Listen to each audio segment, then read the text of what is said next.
Listen, Caleb, this comes directly from the application for the search warrant. It says FBI agents found bags containing wine labels, bags of wine corks, wax used to seal corks, rubber stamps used to stamp the year of a wine vintage, empty bottles of wine, including large format bottles, wooden wine crates, bottles submerged in water to aid removing the labels, computer equipment, including printers, and stacks of pre-printed wine labels printed on high-quality paper. Sounds like a full-fledged wine forgery factory. If you'd like to earn CPE credit for listening to this episode, visit earmarkcpe.com. Download the app, take a short quiz, and get your CPE certificate.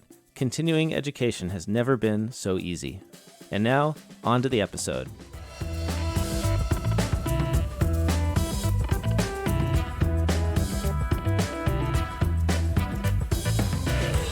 Hello, and welcome to Oh My Fraud, a true crime podcast where our criminals create multiple sets of books instead of collecting multiple sets of human teeth. I'm Greg Kyte. And I'm Caleb Newquist. Caleb, before we get into it, I just want to read another one of our listener reviews real quick, if that's okay. Of course it's okay, Greg. So a listener whose username is K8E2020 gave us 5 stars and said, fun and informative. Oh, well, that's nice. And you know that it's got to be from an accountant because K8E 2020 just got to the point. No screwing around. No time for complete sentences. No time for punctuation. Right? She said it like she saw it. And I'm going to say that is for real great feedback. Great positive reinforcement. Because we boil down what we want every episode to be, I would say that would be fun and informative.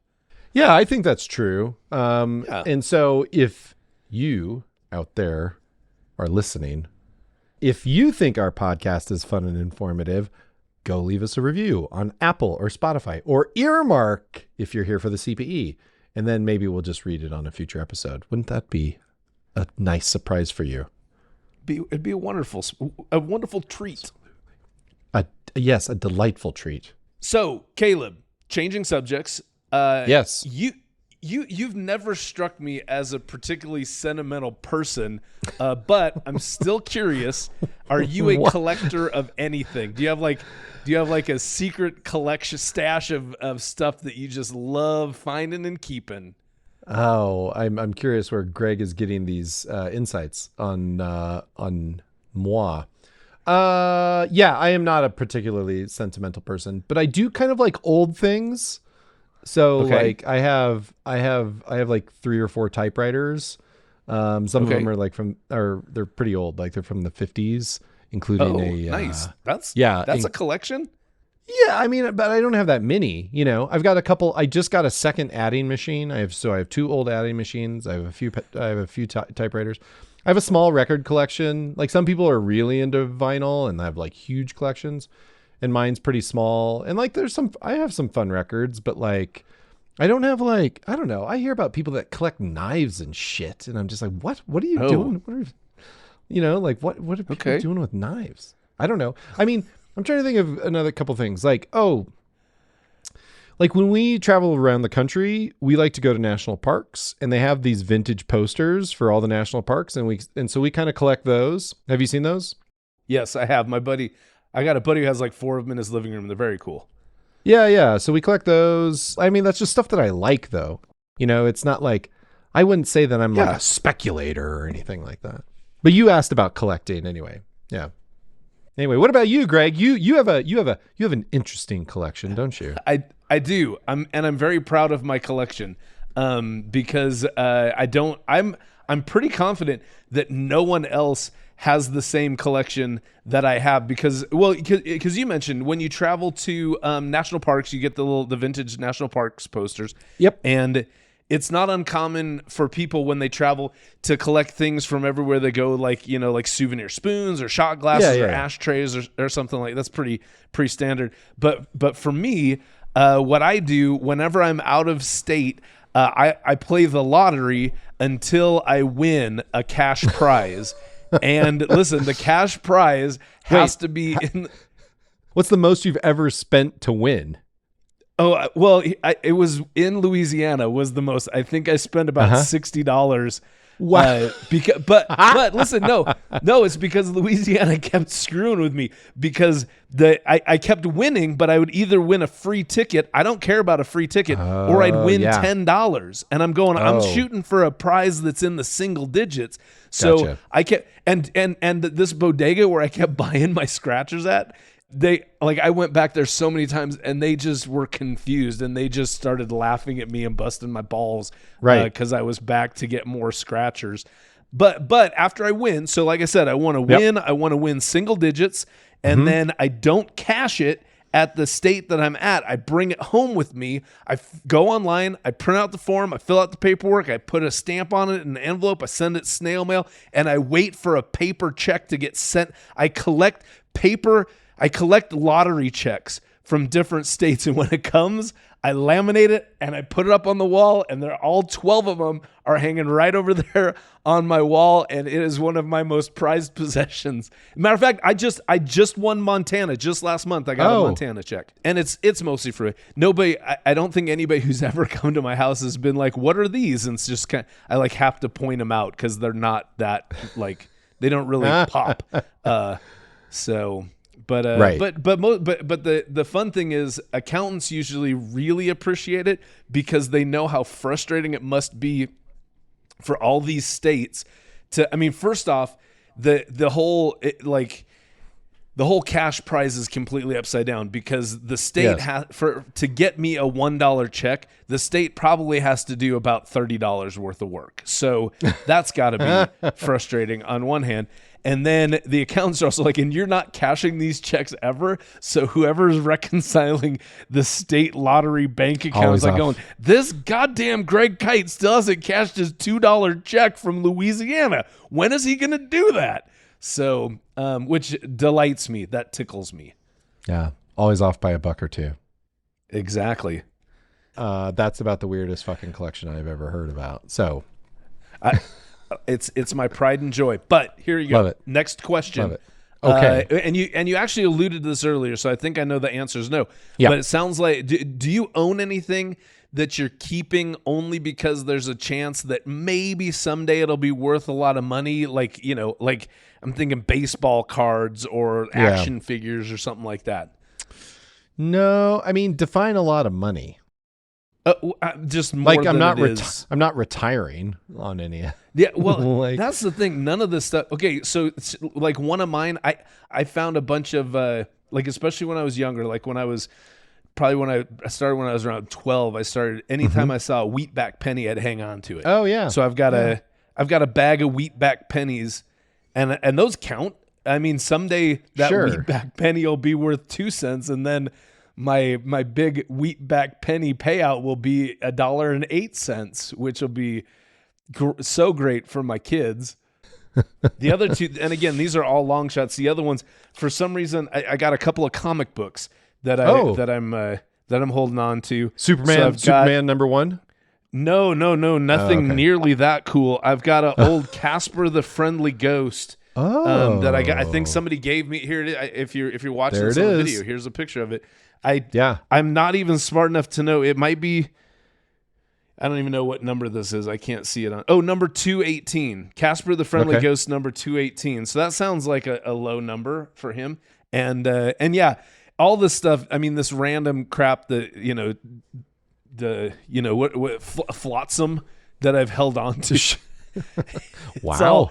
It's all Greg Kyte, ladies and gentlemen, pulling out the. Well, I'm drinking some Burgundy wine from Burgundy, France. It brings out the best vocabulary I have. So, Caleb, people have collected and they've speculated in all sorts of things. And obviously, one of those things that people have both collected and speculated in is wine. There have been people who've been purchasing, storing, and reselling old bottles of wine almost forever. However, it wasn't until the 1970s that speculative wine investment became it turned into the modern type of speculative purchase. And that, yeah, like I said, that didn't even happen until around the 1970s. Now, wine is different from other investments because it's consumable. Scarcity increases over time, not just because wine gets lost or because bottles get broken, but because people drink the wine. The best wines can be stored for 100 years, but wine's quality typically peaks in less than 50. And regardless of the drinkability, some collectors just really, really want a bottle of super old wine, not to drink it, but just to have it, more bragging rights. For example, billionaire Bill Koch bought 4 bottles of Thomas Jefferson's wine for $100,000 each just because he's got so much money and he thought it'd be cool to own 4 bottles of Thomas Jefferson's wine. And for those who are not familiar, Bill Koch is to the Koch brothers what Gummo was to the Marx brothers. Technically, he is one of the brothers, but no one really gives a shit about him. I think that seems very appropriate. I think that's a great analogy. Yeah, it's perfect. Yeah. And here's a surprising but obvious fact. In the wine collector world, at least in the United States, it is almost exclusively rich, old, white men. You know, what? Bill Koch kind of rich, old, white men. But in the early 2000s, an Indonesian man of Chinese descent, a guy in his 20s, became a big damn deal in the collectible wine world.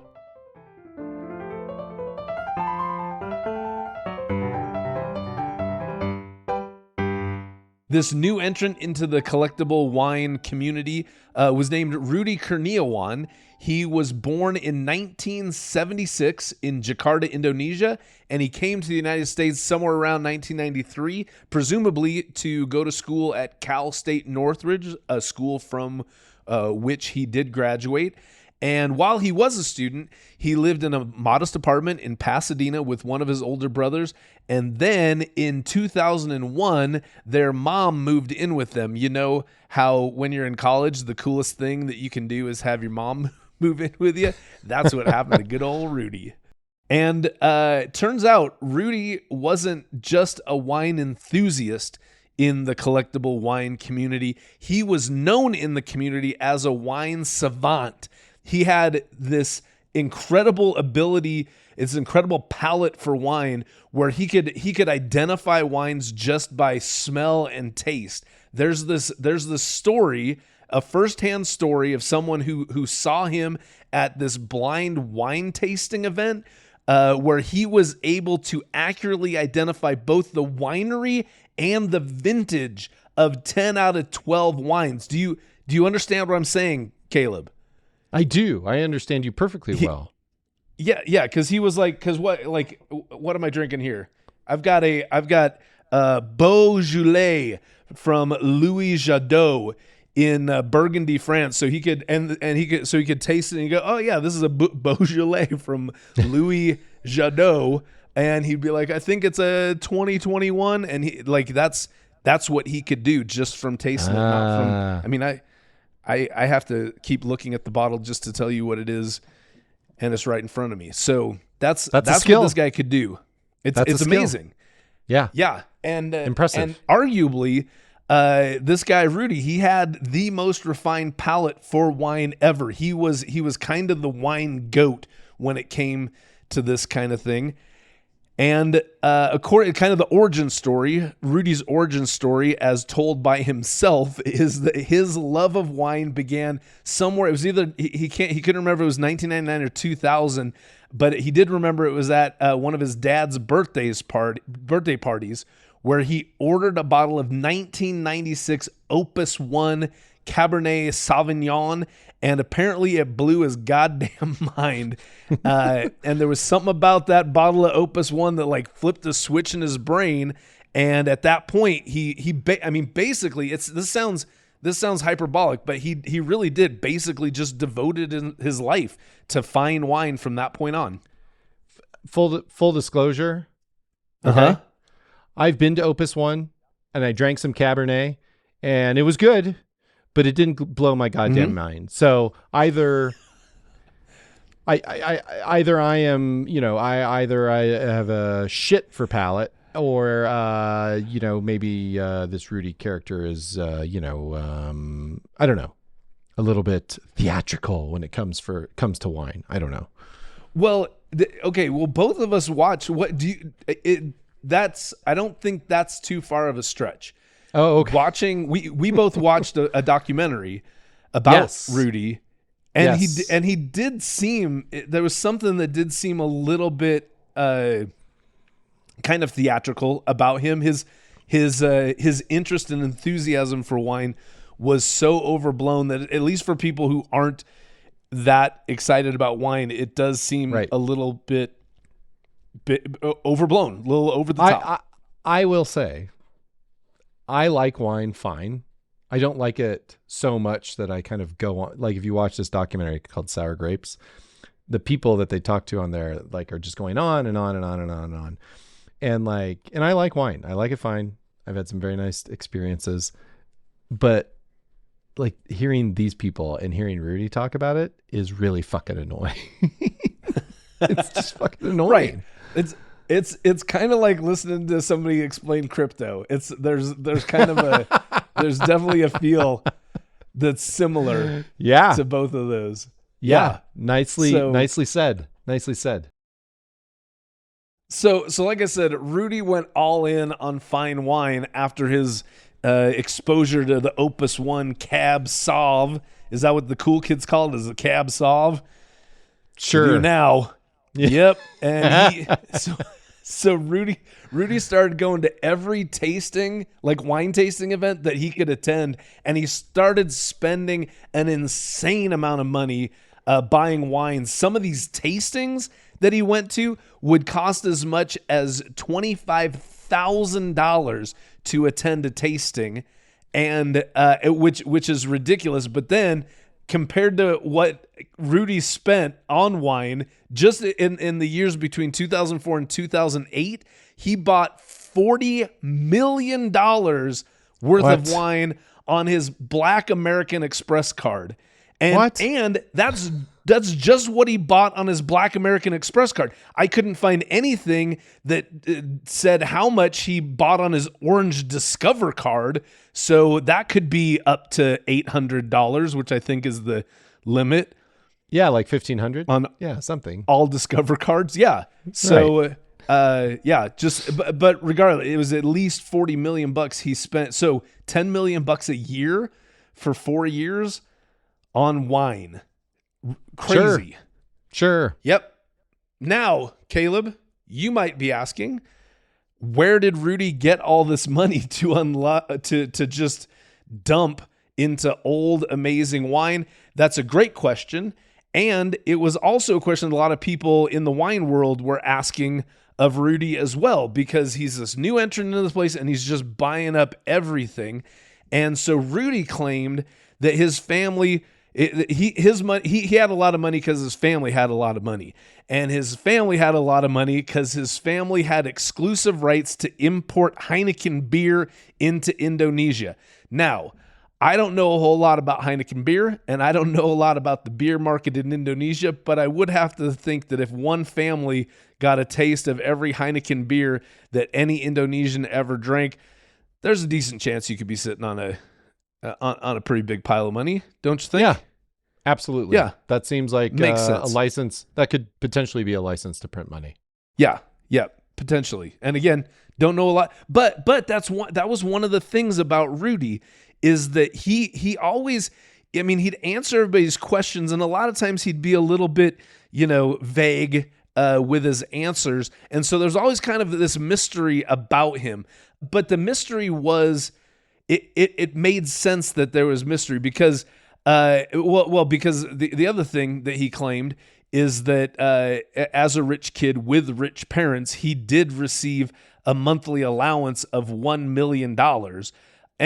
But he's rolling with all these hyper rich people anyways. So they'd probably be going like, yeah, you're in the import export business overseas. You came here to America and your folks are like, cool, you live in America and here's your $1 million a month to just, walking around money. for his allowance. And just to make this clear, Caleb, I'm pretty sure I also could have gotten a $1 million a month allowance myself as a kid. I did the math, and I could have gotten that if I had mowed our lawn 200,000 times every month. That's all it would have taken. And then I also could have lived the life.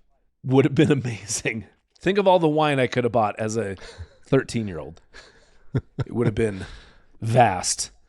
I could still be living off of my cellar of wine.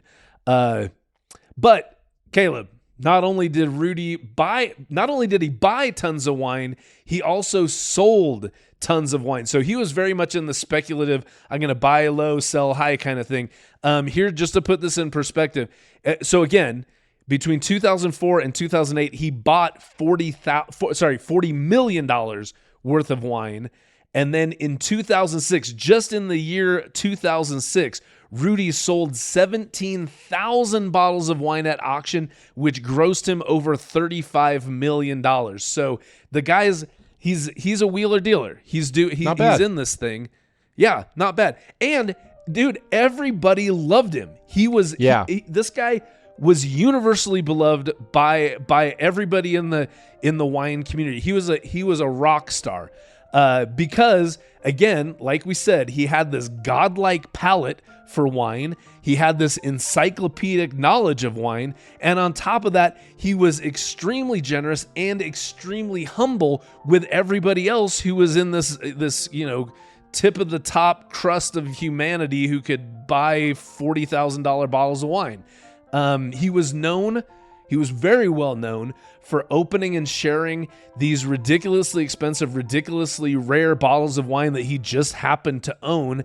And at parties, this is what I thought was really interesting. At parties, he had this ability, and he was well known for doing this, where he would basically outdo everybody else's wine. Because, think about it, Caleb. You're at one of these, you're with a bunch of other wine collectors, and everybody's kind of having this pissing contest about who's the best, and but you're kind of doing it subtly, like going, here's the wine I brought, and you pop it open, and everybody goes, ooh, wow, this is fancy. And like at the end of the night, Rudy would always be holding on to something that he knew would be like this, this royal flush kind of presentation of a wine, and he'd pull it out, but he'd do it. It's like he would outdo everybody else's wine, but also it's like he wasn't a dick about it either.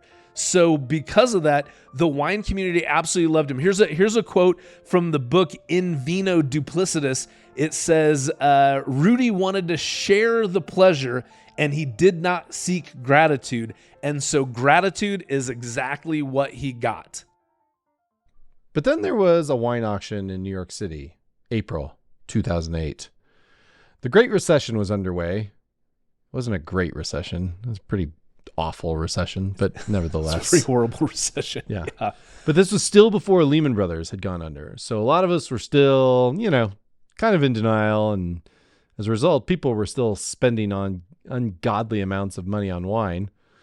This auction was a raucous party, and it was at Acker, Merrill, and Condit. I don't know if that's how you spell it. Maybe it's Condé, but anyway. Yeah. But that's all they did. This is like, I looked this place up. It's like one of the oldest businesses in the U.S. It goes back to like 1820. And all they do, they're wine merchants, and they do wine auctions, and this is what they do. Anyway, about halfway through the auction, John, is it Capon? Yeah, I think let's use Capon. Capon. If we said Capone, people would get the wrong idea. They would, certainly. Anyway, he's the chairman and owner of Acker, but he's an auctioneer, and he announced that 22 lots of, here comes the French, Clos Saint-Denis wines. These 22 lots of this wine was being withdrawn. No explanation, but they were just no longer available. All this occurred while Laurent Ponceau, the owner and operator of the Clos Saint-Denis winery, was standing silently in the back of the room watching. So, why did this winemaker from Burgundy, France, come all the way to New York City to squash the secondary market sale of his wines? Because the wines were fake. Okay. That's a great reason. Good reason, right? Yep. One bottle of Clos Saint-Denis pictured in the auction catalog proudly displayed a 1945 vintage. But Clos Saint-Denis didn't start bottling wine until 1982. Okay. Huh? So, yeah. That pissed me off too. I'd be mad. If that was my wine, I'd be like, okay, I'll call bullshit on that. Yeah. Okay, so another excerpt from the book In Vino Duplicitas. Quote, one photo showed 12 bottles of 1962 Clos de la Roche, each topped with a bumpy, dull red wax capsule.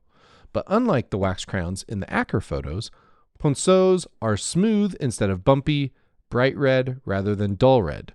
Turning the page, Ponceau got another surprise, a full-page photo of a single bottle of 1929 Clos de la Roche.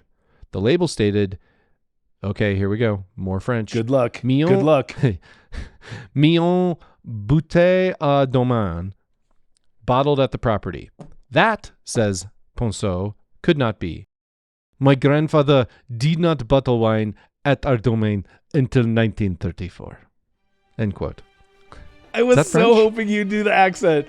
That made me so happy. That's my favorite part of any podcast we've done ever. There were several other irregularities that pointed to the spurious origins of these bottles. And here's where it gets a little weird. All 22 withdrawn lots were being sold by Rudy Kurniawan.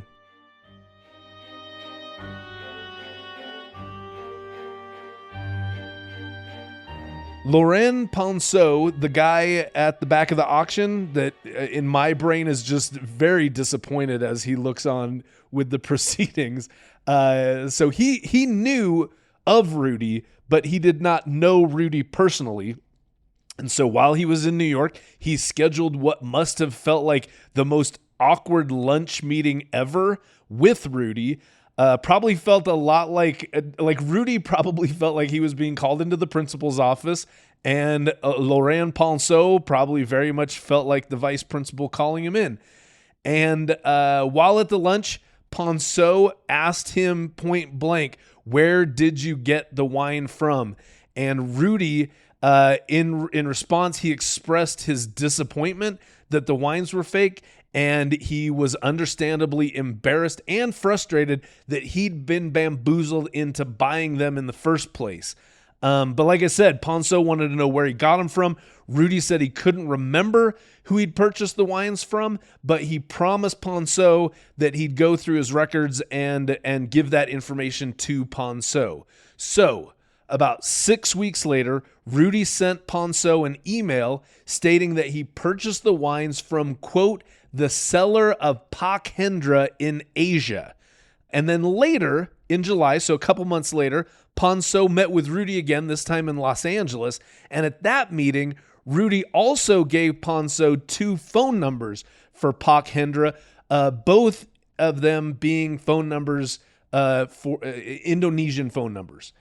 So when Ponceau got home to France, he obviously wanted to call the phone numbers to get a hold of this Pakhendra to see where he got these fake bottles from. So he called the first number. It just went unanswered. He called the second one. It ended up going to a fax line. Turned out one of these phone numbers was for an Indonesian airline called Lion Air, and the other one was for a hardware store at a strip mall in Jakarta. So that seems a little off. And weird. And then, So, and who knows? Maybe Pakhendra, maybe he's the executive at Lion Air, and maybe he owns, commercial real estate such as the strip mall in Jakarta. So, not totally, completely devastating to Rudy, but also definitely not anything that's really helping him back up his story either. But then Laurent Ponceau's impression of Rudy really got in the toilet when Ponceau started talking to some of his associates in Asia who informed him that Pak means Mr. in Indonesian, and that the name Hendra is just as common in Indonesia as like the name Smith is in the United States. So saying that he got the bottles from Pak Hendra in Asia is kind of like saying he got them from Mr. Smith in the Western Hemisphere. Not really narrowing it down much at all. Regardless, most people believe that Rudy was a victim, not a perpetrator. The main reason was that Rudy regularly gave a money-back guarantee along with the sale of his wines. But that came back to bite him in the ass in 2009 when a wine collector and Goldman Sachs partner named Andrew Gordon concluded, along with the help of some wine specialists, that most, if not all, of the $2.2 million of wine he purchased from Rudy was fake. Rudy made good on his promise and agreed to take the wine back. Now, I've got to say, the money back, I mean, how would you feel about that if you were buying some collectible stuff? And one of the words that I don't think we're actually going to use it other than right now in this episode is provenance. That wasn't in my lexicon before we looked into this case, but provenance is kind of the pedigree, kind of the paper trail going, okay, this bottle, I can show you who I bought it from, and they say, and they had, there was some sort of evidence that showed where they bought it from, and there's evidence going all the way back to whoever first bought this bottle from wherever in whatever year it says it was supposed to be.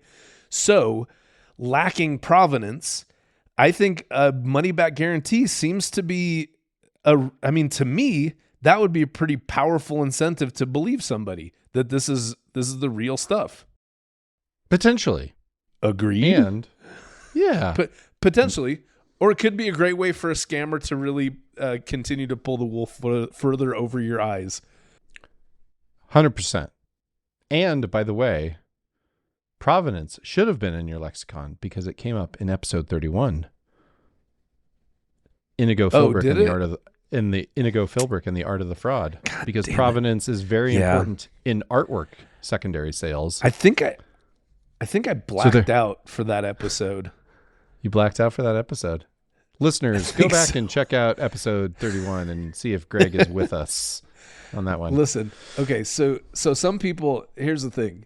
There's people who say they get blackout drunk, and I don't really believe that that's a thing, because they're like going, I blacked out. I don't remember anything. I remember flashes, but other than that, I don't remember anything. And I go, that's my whole life, Caleb. That's my whole. I don't remember I remember flashes, but I don't remember. So I'm apparently blackout podcasting sometimes, because that's just how life is for me.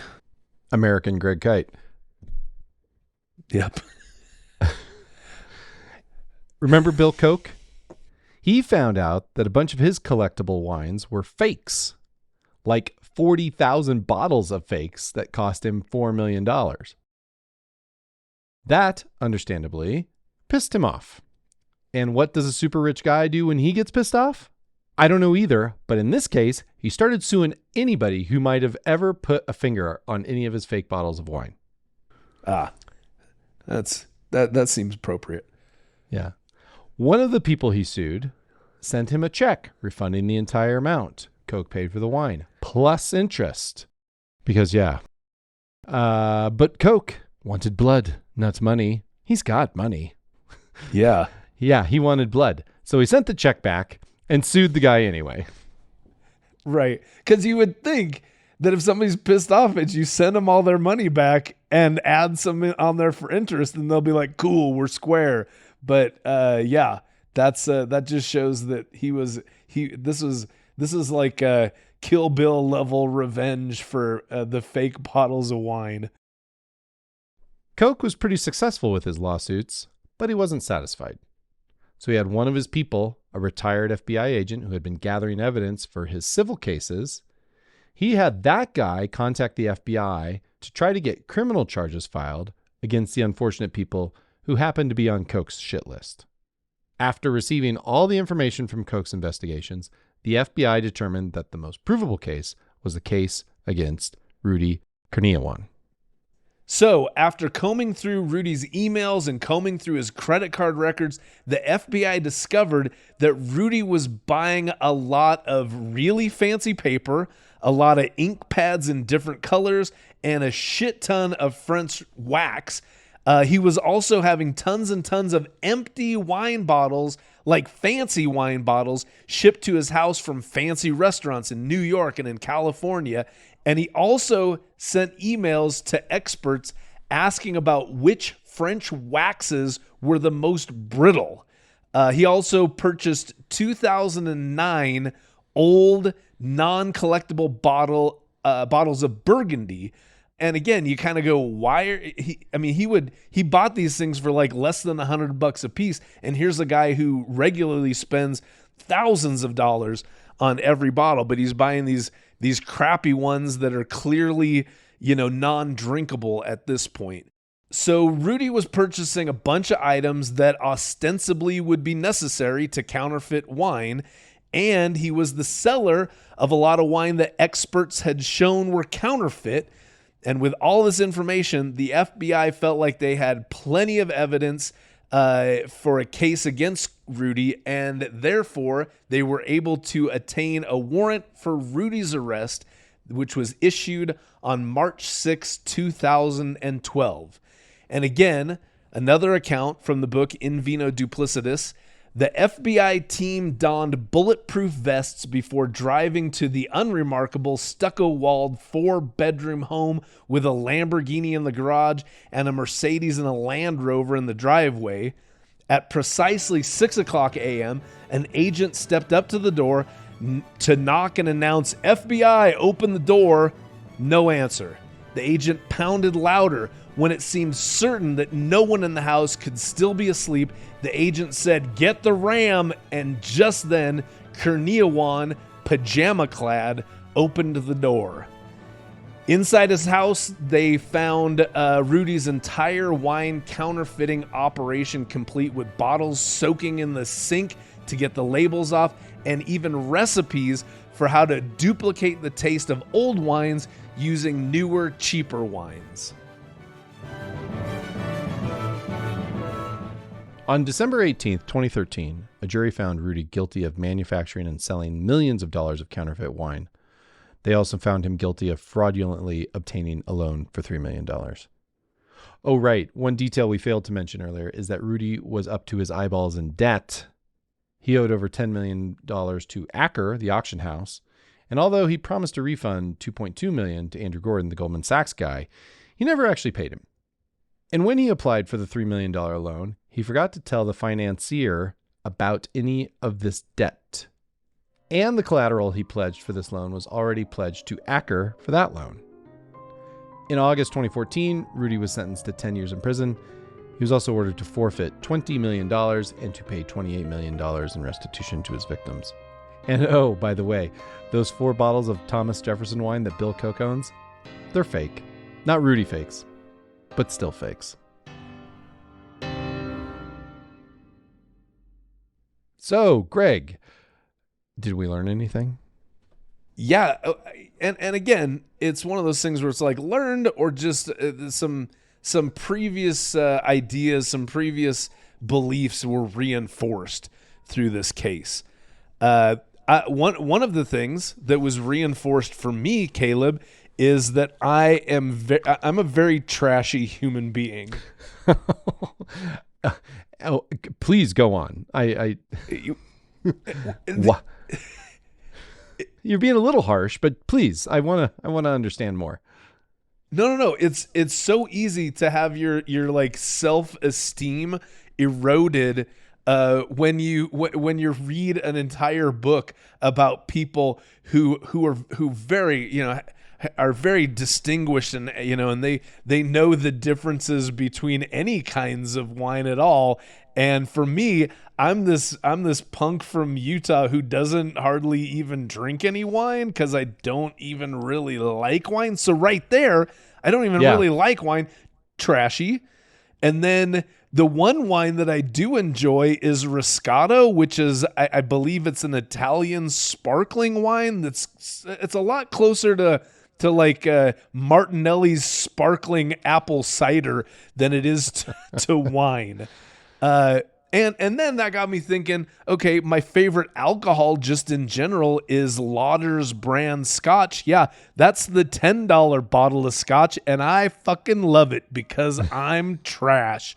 And I swear I've even told you this before when we've done something in person, Caleb, where someone will be like, hey, try this, here, have a sip of this, whatever. It's super expensive and super high end. And I'll be like, you will waste that on me because I have no palate and I have absolutely no class. Oh, Greg, you're being a little harsh. Yeah. Did I mention I have a Mother Teresa of Calcutta comic book that I'm saving for my children's inheritance? Yeah, classy. High class all the way to the grave. Another thing that was reinforced to me is that fraud in any particular industry impacts that entire industry. Case in point, because of Rudy, people, they already kind of didn't trust old bottles of wine, again, because of what we're talking about, the provenance thing. Do you have a paper trail that proves that this is really what it claims to be? But as a result of Rudy and Rudy's shenanigans, that increased exponentially in the wine collecting world. So as a result, these collectible wine prices have gone down and investors have lost money, not just the investors who were saddled with the fakes, but also the investors who have the real stuff because, like I said, people are now even more skeptical about whether or not they're buying the real stuff, and the fraud depressed the overall market as well because it's introducing more risk. And when you have more risk, the prices are going to reflect that by going down. Another thing I learned, Caleb, is that there is a thing that exists called the FBI art crime team. Did we talk about that in the Inigo art episode? I don't think the art crime team came up, but I have to imagine that those were the folks that were involved. They should have been, because those are the guys who investigated this case. And here's what I found out. The FBI art crime team, it's not a big team. Right now, they only have a couple dozen agents, and it's not an old team. Because it's not an old team. Don't hear that I'm saying that the FBI just recently started dealing with art crimes. They've been dealing with art crimes for forever. But the art crime team itself became a thing. It was created in 2003 because that was in the middle of the Iraq War. And during the Iraq War, there was a lot of looting, and they wanted a dedicated team to be able to both identify and return any stolen works of art back to Baghdad. Yeah, makes sense. One thing about the FBI thing that I would mention is if you watch the documentary, you watched the documentary Sour Grapes, right? They interviewed one of the main guys, the main FBI guys.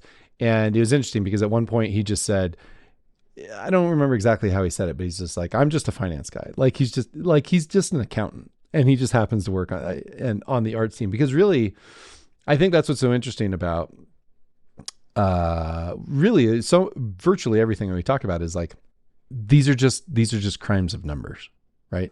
I mean, yes, in this case, there's tangible property being passed off as as one thing, and it's another, like misrepresentation, right? And people lying, right? But the numbers is where all the evidence is, right? And so that's what I think is so fascinating. Is like you need a team of accountants to fucking put everything together so that you can have a case. If you want to make a case against these guys, then you need accountants. And I think that's what's always fascinating to me. Yeah, for sure. Yeah, and I think if we're thinking about the same part in the documentary, the FBI art crime team member says that he didn't know anything about wine, so he like bought a Wine for Dummies book, and or like a complete idiot's guide to wine and wine tasting, and he read that, and then he's like, I'm ready to solve this case now. Yeah, I remember. It was good. Yeah. Wonderful beat in the documentary. So, Caleb, the last thing that I'd like to mention that I learned from this case is, and again, this was just reinforced to me, it's so easy to fake inventory and or just, I guess, to manipulate inventory. In this case, he was creating counterfeits that just said they were one thing and they were really another thing. But I think back to the Crazy Eddie episode where remember when they would have like a pipe burst in one of their warehouses, and they would just they just held on to obsolete inventory and just like threw it into the the flooded basement to go, here's another thing we can claim on our insurance claim, here's another one. So they were doing that, and I think it was that same thing with Crazy Eddie, where when the auditors would come to audit the inventory, they just have empty boxes that I guess the auditors never attempted to lift, and so they had no idea that they were just empty appliance boxes instead of the real thing.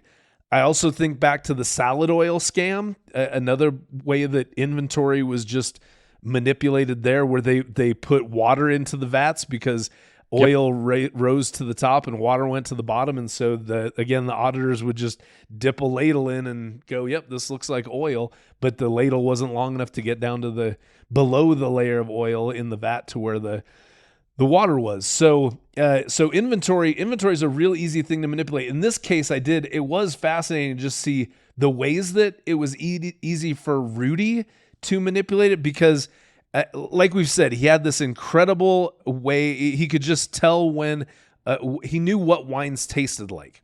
So he was able to put together these formulas of cheaper wines to imitate the more expensive wines. But then on top of that, most of the people, even in the book, you'd hear all these people that say, I'd never tasted a 1945, Clos de la Roche. And that was my dream, was to have a sip of that wine. So even if he didn't have it dead on, no big deal, because nobody knew what it was supposed to taste like anyways, because they'd never tasted it before. And the other funny thing, Caleb, and this came up a couple of times in the research that I did, was there was this behavioral economics side of things as well, where if people were told that a bottle of wine was very rare, very expensive, and that it was supposed to be very good, their brains would like make that. That was like a self-fulfilling prophecy for their brains and their tongues and their noses.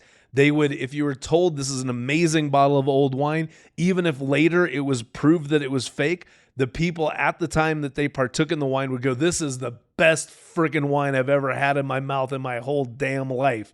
And there's this like psychology that's also working on Rudy's behalf to help the con move along. And it's really, really weird, because so many times people even tried to talk themselves through being conned, where they were like, I objectively had a fantastic time when I consumed the bottle of fake wine, so I'm just going to say that was wonderful experience, and they're just going to hold on to it, even though it kind of got its tires flattened later with the truth.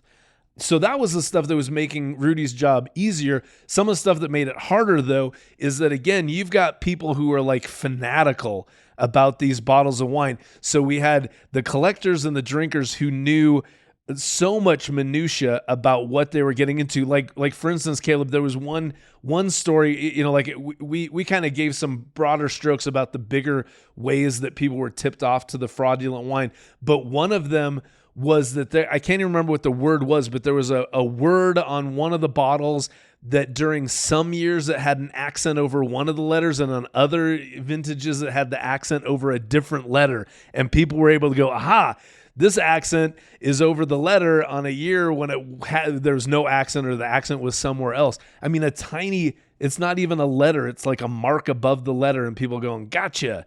So he's dealing with uber nerds and trying to trick uber nerds about the thing that they're uber nerds about.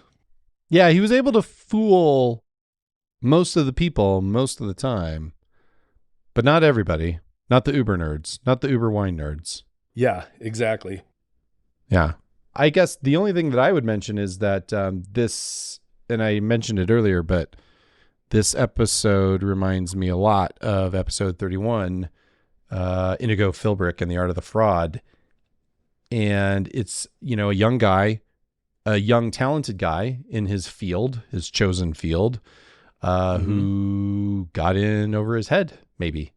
I don't know what you think, Greg, but I don't get the sense, and again, I didn't do as much research as you did, but in some sense, you really don't get the impression that Rudy's like a bad guy. You get the sense that he wanted to be in this rarefied world, and he got in over his head, and he was just like, all the plates are spinning, man, and he was just doing whatever he could to keep them all spinning. And if you like that kind of story, then you should go check out episode 31 it's about the art world instead of wine, but it's very similar, I'd say. All right. Well, that's it for this episode. Remember that, sure, the French let the Nazis roll their tanks up the Champs-Élysées, but if you fuck with their wine, you're going down. And also remember, if you're hard up for money, just throw Thomas Jefferson's name on an old bottle of Charles Shaw and sell it to Bill Koch. What could go wrong? Hey, nothing. If you want to drop us a line, we'd love to hear from you. So please send us an email at ohmyfraud@earmarkcpe.com. And Caleb, if people want to get a hold of you, where can they find you out there on the internet? I'm on the website formerly known as Twitter at @CNewquist, and my LinkedIn is /Caleb Newquist. Greg, are you on X or LinkedIn? I am, and I was able to hack my way back into my own account after they made the change. So yeah, I'm kind of there. I don't check it a lot, but yeah, I'm on Twitter at Greg Kyte, and I also will occasionally drop into LinkedIn with my name / Greg Kyte. Oh My Fraud is written by Greg Kyte and myself. Our producer is Zach Frank. If you like the show, leave us a review or share it with a friend. It helps people find the podcast. Be sure to subscribe on Apple, Spotify, wherever you listen to podcasts. Earmark. If you listen on Earmark, you already know this, but you get CPE. If you don't know this, get on Earmark if you want CPE. It's lovely. I've got so much CPE already, and I'm like only All 25% of the way through my reporting period. It's unbelievable. Greg has all the CPE. You could have all the CPE. I'm going for a record. I'm going to try to get 120 credits before I have to make my, turn it all in. Life goals. I'm going to get there. It's inevitable. Join us next time for more avarice, swindlers, and scams for stories that will make you say, "Oh my fraud." Oh my fraud.